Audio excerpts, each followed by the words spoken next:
Bonjour, bienvenue dans Mobility TV et aujourd'hui on va prendre le taxi. Que dis-je le taxi? Le cab. Bonjour Yves Bonjour. Weisselberger, vous êtes, j'allais dire le tout nouveau, mais non, ça fait déjà quelques années que vous êtes le patron de Le Cab. Le Cab, c'est Ça le fait- résultat du rachat de Le Cab par Snapcar. Je suis Exactement. le fondateur de Snapcar. Vous êtes le fondateur de Snapcar et c'est vrai que Le Cab, on connaît parce que ça a été pratiquement les tout premiers VTC. Oui. Il a une nouvelle identité grâce à vous depuis 3 ans maintenant. Absolument. Et il a une carrément nouvelle identité puisque vous avez décidé de faire du social. Je ne suis pas du tout dans le jugement. Vous êtes en train de faire du social puisque alors que les VTC demandent un tarif minimum à 7,65 €, vous vous dites, allez, on vous offre 10 €. 7,65, c'est le résultat d'un accord sectoriel.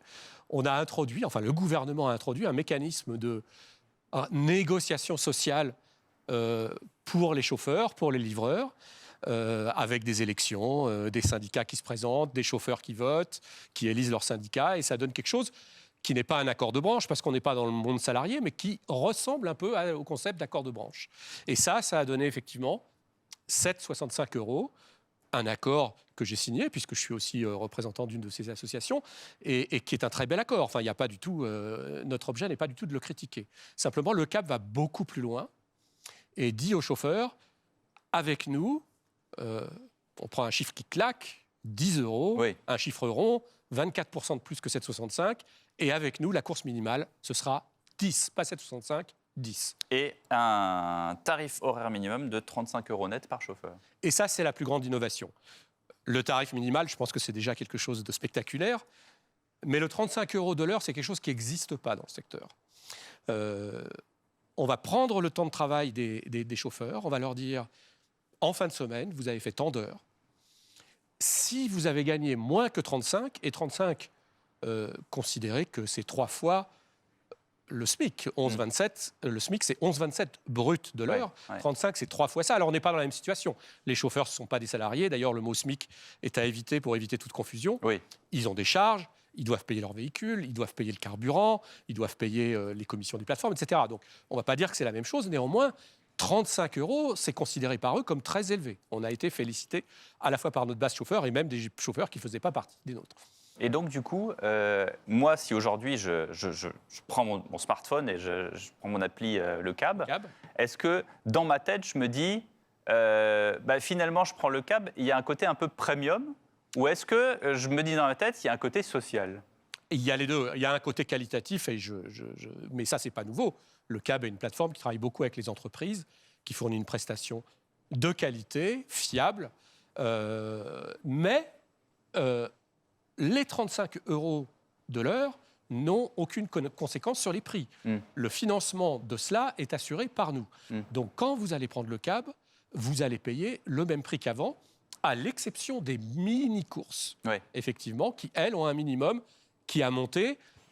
On estime ça normal, et pour nous, ça représentait moins de 5% des courses. Donc, il n'y a pas un changement majeur de prix pour les clients. Parce que le tarif au kilomètre, entre guillemets, est le même. Il ne bouge pas. Il ne bouge pas. Enfin, il bouge chaque année avec Oui, l'inflation, avec etc., l'inflation. mais Bon. rien à Là, voir l'inflation avec est ça. grande. Là, l'inflation est grande, donc vous pourriez dire, Non, c'est mais il y a 6% de plus. Il y a une petite augmentation de prix en début d'année, mais tout le monde, enfin, il y a le carburant, il y a l'inflation, ça n'a rien à voir avec ce dont on parle, mais les prix ne bougent pas du tout en regard de ce dont nous discutons là. Vous, vos chauffeurs, ils sont tous indépendants? Nos chauffeurs sont indépendants, c'est le modèle français. La France a une position claire, en tout cas ce gouvernement, ce président, les chauffeurs sont indépendants. Maintenant, ce sont des indépendants un peu particuliers.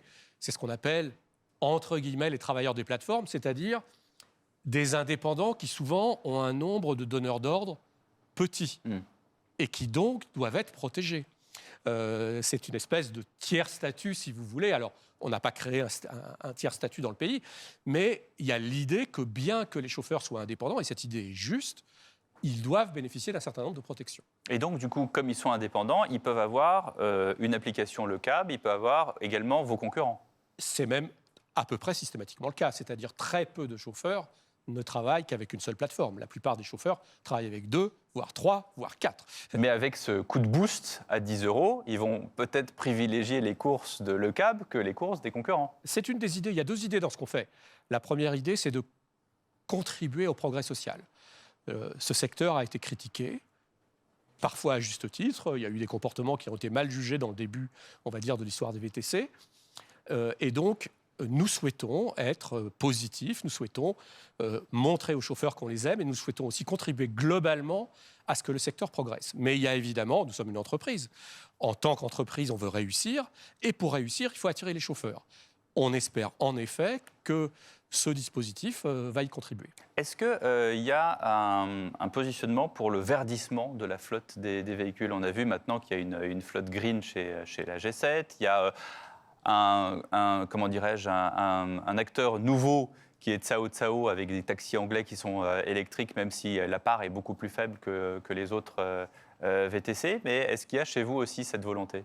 Oui, oui, tout à fait. On approche, alors on n'est pas à 50%, mais on doit être à 30-40 de véhicules, on va dire, verts, hybrides. Alors et électriques. Je vais être honnête, c'est majoritairement hybride plus qu'électrique. Il est difficile aujourd'hui pour un chauffeur VTC d'opérer en véhicule électrique pour des questions d'autonomie et de bornes de recharge. Il n'y a pas tellement, par exemple en région parisienne, de capacité à se recharger dans la journée. Donc, mais ça met longtemps en plus, ça prend sur le temps de travail. Donc exercer cette profession aujourd'hui avec un véhicule électrique, il y en a qui le font. On va dire c'est des early adopteurs, mais la plupart, ils se verdissent plutôt avec des véhicules hybrides. Et les véhicules hybrides, finalement, avec le prix du gasoil qui est assez différent par rapport à il y a quelques années, finalement, ils s'y retrouvent aussi. Ils s'y retrouvent. Alors, l'électricité aussi. L'électricité a quand même monté en prix. Donc, c'est pas si... Après, il y a les hybrides. L'équation économique n'est pas incroyablement bonne. Oui, après, il y a la montée du prix. Il y a les hybrides classiques aussi, qui sont comme les Prius et d'autres qui se rechargent elles-mêmes. Donc, Alors, nous sommes très engagés sur ces affaires de verdissement de flotte. On pense que, disons qu'à l'horizon 2025, on sera largement au-delà du 50% de véhicules verts dans notre société, mais c'est souvent le cas des concurrents aussi, pour être honnête. Tout le monde va dans ce sens-là. Et on espère, on va dire, alors on ne sait pas dans quelle année, aux environs de 2030, être complètement électrique. Mais encore une fois, pour être complètement électrique, il va vraiment falloir que l'infrastructure routière en matière de recharge suive. Oui. Voilà, c'est ça l'enjeu. Ça commence peu à peu. On est à 75 000 bornes de recharge. On sait qu'il y en a certaines qui sont défectueuses. Et ce n'est pas toujours la bonne puissance. Voulez-vous recharger vite? Pour vous recharger vite, il faut avoir une grande puissance. C'est des bornes qui doivent faire type 30 kW, etc., pour pouvoir se recharger, pour que le rechargement soit rapide. On n'y est pas, et on n'y est surtout pas en région parisienne, où la mairie a plutôt tendance à être un peu frileuse sur le déploiement rapide de ce type d'infrastructure. Yves Weisselberger, est-ce que vous êtes également sur la multimodalité? On a vu par exemple que Uber rachète de temps en temps des prestataires de trottinettes ou de vélos. Est-ce que là-dessus aussi vous... Nous, on est opérateur VTC pour l'instant. On regarde certaines choses qu'on annoncera le moment venu. Aujourd'hui, le CAB, c'est un opérateur de VTC. J'ai l'impression qu'on va sur un terrain d'élargissement quand même. Mais je n'annonce pas des choses qui n'existent pas encore. Voilà. Oui, mais en tout cas, voilà. Un dernier mot sur le CAB. Qu'est-ce que vous voudriez dire justement aux futurs utilisateurs qui ne connaissent peut-être pas encore votre entreprise ou qui la redécouvrent? Parce qu'encore une fois, il y a une histoire pour le CAB. J'ai envie de leur dire que si vous cherchez de la qualité à un prix qui reste très raisonnable, on n'est pas cher. Si vous cherchez de la qualité à un prix très raisonnable, et puis pensée sociale, c'est-à-dire que quand vous ne payez pas assez cher, quelque part, vous fermez les yeux sur une réalité sociale que ça masque. Et donc, je crois qu'il faut payer le juste prix et avoir une voiture qui arrive à l'heure, une voiture qui est propre, etc., et avoir un bon service. Merci beaucoup d'avoir été avec nous sur Mobility TV. Vous savez ce qu'il vous reste à faire. Prenez non pas un taxi, mais le CAB.